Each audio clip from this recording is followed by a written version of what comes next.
markaad maamka eegto inta jira magaalo sharaf iyo leh maamuus muqdisho ka kowo maka iyo madiine ku xigtaa martabado madxafyada adduunka magaceedu yaala haweydiini maangaab qosol uun maraaciya inay tahay magaalo muddo soo jireeno aan nacas malayn karin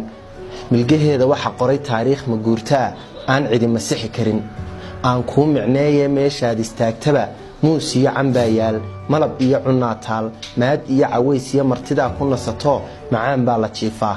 nabadoo la maalama sameeysta aadmuhu micne eeba weeye maruun bay colaadaha hadii mawla nagu simo maruun bay colaadaha ka meeydhan wixii maray muuqeedu soo noqon maandhow waxaan idhi muqdishiya naftayda taydu haba maqnaato mahmahduuga baa tidhi nin jileecma aado nin bartaana kama tago mabsuud waxaan ahay haddaan maanta joogee muqdishaaba iga badan xamaray salaan mudan miski iyo udgoon badan waad mutaysatee markastaba guddoon